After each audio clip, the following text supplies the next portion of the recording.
Dalam Yesus Kristus, Shalom. Hari ini gereja menyambut pesta keluarga kudus Yesus, Maria, dan Yusuf. Menyambut pesta ini, kita sekalian diajak untuk melihat, kita diajak untuk mencermati apa yang dilakukan oleh keluarga kudus ini. Yang dilakukan oleh keluarga kudus ini adalah mereka secara bersama-sama menghadap ke bait Allah, dan di sana orang tua anak-anak Yesus memberikan persembahan. Setelah itu, mereka juga mengalami perjumpaan. Maria, Yusuf, dan kanak-kanak Yesus berjumpa dengan orang penting di tengah umat beriman waktu itu, yaitu Simeon dan juga Hana. Nah, inilah yang saya ajakkan, mari kita perhatikan keluarga kudus ini, mereka secara bersama-sama menuju bait Allah, rumah Allah, tempat doa, tempat ibadah. Para bapak, ibu-ibu, dalam terkasih dalam Yesus Kristus, pada hari pesta keluarga kudus ini, tadi siang saya mendapat tamu. Ada tamu menemui saya. Tamu itu adalah sepasang suami istri dan 3 orang anak yang mereka bawa. Usai misa rupanya mereka mampir ke pastoran, lalu berkata pada saya, sang bapak, "Romo, boleh kami bertemu sebentar?" "Oh, silahkan." "Begini Romo, saya tidak hanya berjumpa begitu, tapi kami ingin ngobrol gitu Romo." "Oh, silahkan." Lalu mereka saya ajak ke ruang tamu. Dan begitu sampai di ruang tamu, saya persilakan duduk. Dan sebelum mereka duduk, sang bapak memberi komando kepada anak-anaknya, "Ayo, cium tangan Romo. Kasih salam kepada Romo, cium tangan Romo." Nah, inilah awal perjumpaan saya dengan bapak itu, ibu itu, dan 3 anaknya. Yang mau saya garis bawahi, perjumpaan awal yang saya saksikan ini adalah satu, mereka sebagai keluarga ke gereja bersama-sama. Ke gereja bersama-sama.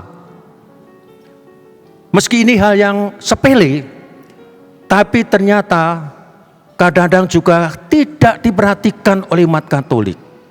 Yang namanya gereja bersama-sama. Kadang bapaknya masih males-malesan, belum siap untuk berangkat gereja. Lalu ibunya sudah dandan dari dini hari, sudah 1 jam mungkin dandan. Terus anaknya juga siap-siap masing-masing. Lalu yang terjadi adalah bapak mungkin berangkat sendiri, ibu juga berangkat sendiri, anak-anak mungkin bisa temu temannya dan berangkat sendiri. Dan ini mungkin yang lebih sering kita jumpai dibandingkan dengan apa yang ditunjukkan Bapak Yosef, Bunda Maria, dan Bayi Yesus. Dibandingkan dengan bapak tadi itu, ibu tadi itu, dan 3 anaknya. Bersama-sama. Lalu berlanjutlah obrolan kami di ruang tamu.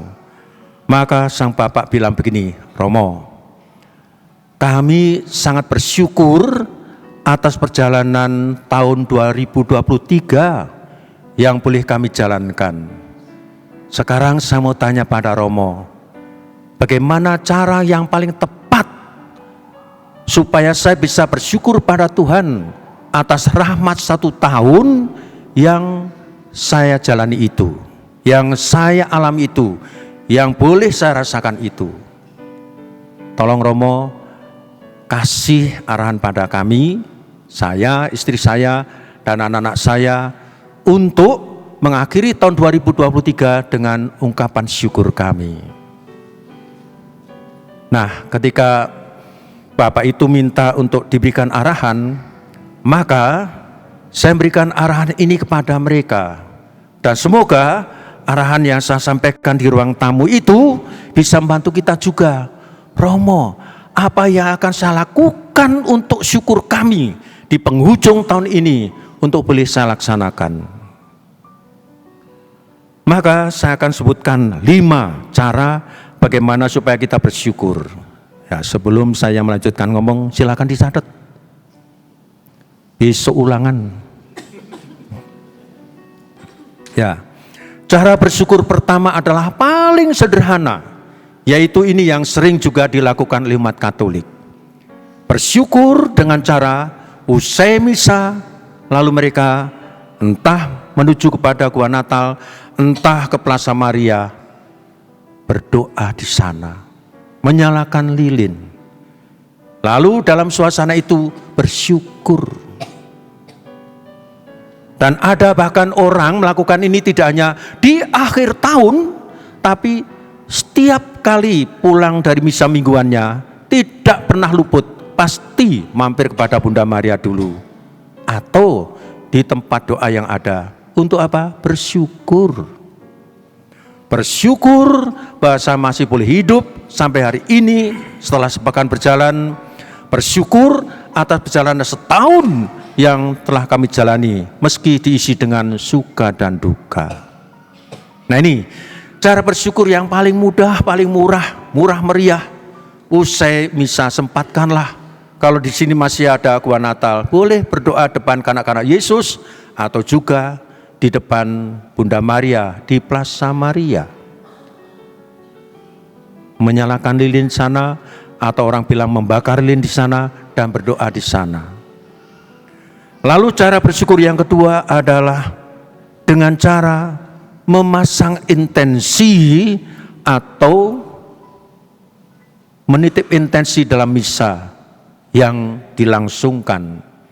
Entah itu misa di gereja ini, yang mingguan, maupun yang misa harian, maupun mungkin misa di lingkungan. Cara bersyukur, menuliskan intensinya supaya dibacakan, didoakan Romo. Nanti kalau aku melakukan itu dibilang pamer, bukan pamer. Ini kesaksian bahwa Tuhan mencintai saya, Tuhan mengasihi saya, maka saya berterima kasih. Jadi jangan diganggu-ganggu, diusik oleh perasaan, nanti dikira pamer. Bukan, berkesaksian, Tuhan sudah berbuat baik pada saya. Itu cara kedua, yaitu dengan menitipkan intensi. Lalu yang ketiga adalah merayakan secara merayakan secara meriah syukur itu dengan mengadakan misa di dalam keluarga. Misa dalam keluarga.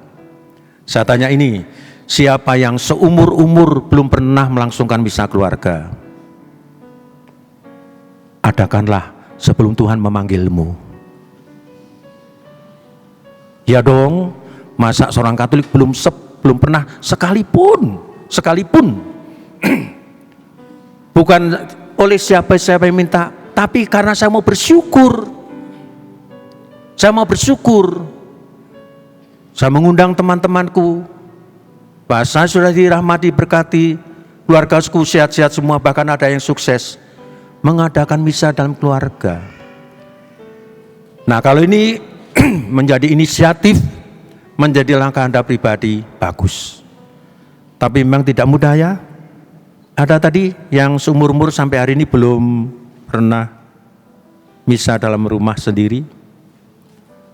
Romo Markus, Romo Dismas, Romo Sombo sudah siap melayani.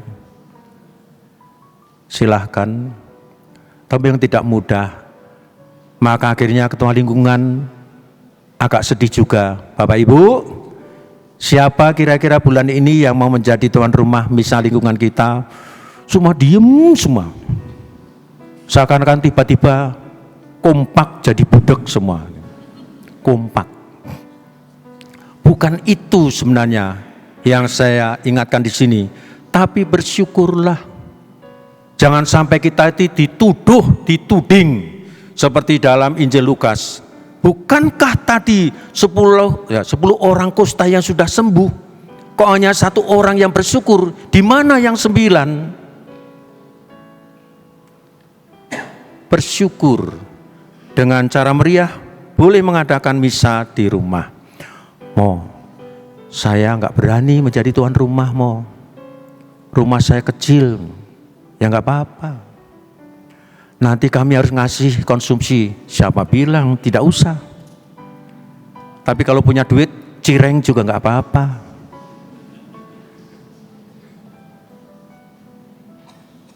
Jadi kendala-kendala yang bukan untuk alasan menghambat syukur kita, laksanakanlah. Lalu yang keempat adalah, ini sudah keluar dari diri sendiri. Cara bersyukur atas hidup ini adalah aksi peduli. Aksi peduli. Karena kita itu diberikan keberuntungan, diberikan rahmat yang banyak. Tak jarang orang akhirnya karena diberi rahmat oleh Tuhan, dia berbagi. Ada yang ke panti asuhan, ada yang ke panti jompo, ada yang ke seminari, di mana mereka mengatakan, saya sudah diberikan banyak rahmat oleh Tuhan, maka saya akan berbagi ke tempat di mana orang supaya merasakan rahmatku juga. Bersyukur dengan cara aksi peduli. Nah, saya tanya pada Bapak tadi, Pak, Romo sudah berbicara tentang berapa contoh? 4. Coba Pak diulangi. Ayo sekarang diulangi. Masih ingat? Ya baik, saya ulangi ya. Dengan cara sederhana. Membakar lilin atau nyalakan lilin. Lalu yang kedua, yaitu memasang intensi misa di gereja.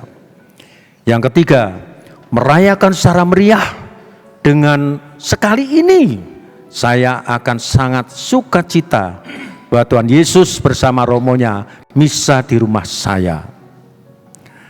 Lalu yang keempat adalah aksi peduli. Berbagi atas rahmat yang diterima selama ini. Itu 4 hal.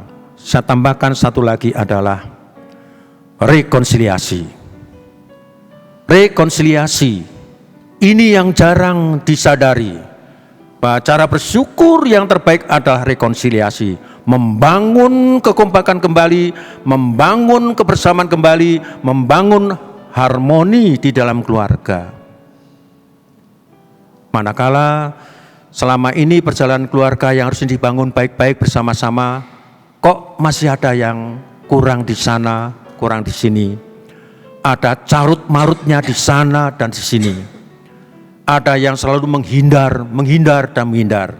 Nah, mbok yao, di akhir tahun ini kalian berrekonsiliasi. Rekonsiliasi, saling membuka diri, saling melepaskan beban-bebannya, saling memaafkan. Sehingga ajakan mari membangun keluarga kudus di rumahmu, seperti juga keluarga kudus Nazaret, sungguh hadir nyata di rumahmu. Nah, inilah 5 saran saya kepada Bapak yang bertamu pada saya ketika dia bertanya, Romo, bagaimana saya hendak bersyukur di akhir tahun 2023 ini? Jelas Pak? Jelas Romo. Karena sudah diberikan penjelasan, saya akan mohon diri, mohon pamit Romo. Pertemuan pun berakhir, tapi Bapak itu bilang, Romo, tolong berkati kami, keluarga kami. Lalu spontan, Bapak itu, Ibu itu, dan anak-anak berlutut di depan saya. Mereka minta berkat. Dan ini saya katakan Katolik banget. Katolik banget. Dan apa yang dilakukan oleh Bapak, Ibu, dan anaknya itu mengingatkan saya waktu saya masih kecil di kampung dulu. Rumah saya adalah rumah tempat berkunjungnya romo-romo. Mereka berkunjung ke rumah, paling-paling tanya, "Pak, Bu, alamatnya keluarga ini di mana? Kami akan misa di sana." Nah, setelah kami kasih tahu, ya romo berangkat. Tapi tidak lupa kami selalu minta, tolong berkati kami. Dan itu awal panggilan saya kepingin jadi romo. Karena apa? Karena sering dikunjungi romo-romo yang keren itu dan memberkati keluarga orang tua saya. Nah, inilah ada dua hal yang saya catat baik-baik dari apa yang diberikan ayah itu, ibu itu kepada anak-anaknya yang saya lihat tadi siang. Satu, mereka mengajari sopan santun di hadapan romonya. Begitu ketemu romo bilang, "Ayo kasih salam, cium tangan romo." Ini sederhana. Tapi inilah yang namanya edukasi, pendidikan, pengajaran keluarga sejak usia dini pada anak. Lalu juga yang paling akhir tadi itu, ketika sebelum meninggalkan pasturan atau romonya, orang tua itu tidak lupa mohon berkat romo. Ini juga edukasi, pesan yang sungguh akan menggores pada hati anak-anak. Papa mama mengajari saya begitu. Dan ini persis yang diajarkan oleh Bapak Yusuf, Bunda Maria kepada Yesus sejak usia dini sampai masuki usia dewasanya. Maka kemarin saya mengatakan, Yesus menjadi begitu luar biasa. Yesus penuh pesona. Yesus punya daya pikat. Bahkan Yesus menjadi pribadi yang dahsyat. Karena apa? Karena pendidikan orang tua. Maka kalau kita juga ingin mempunyai anak-anak yang luar biasa, Bapak Ibu, silahkan didik anak-anak kita baik-baik. Dan untuk tahun 2024, Bapak Uskup mengingatkan kita semua, tahun 2024 adalah tahun anak-anak, tahun kaum muda. Sarankan, arahkan anak-anak kita untuk aktif berkegiatan gereja. Yesus sangat dekat dengan ahli-ahli kitab. Yesus bisa mengenali Simeon yang senior, Hana yang senior, karena diarahkan orang tuanya. Maka mari tahun 2024, tahun anak-anak dan tahun kaum muda, kita mengarahkan putra-putri kita untuk dekat dengan Tuhan. Amin. Tuhan memberkati.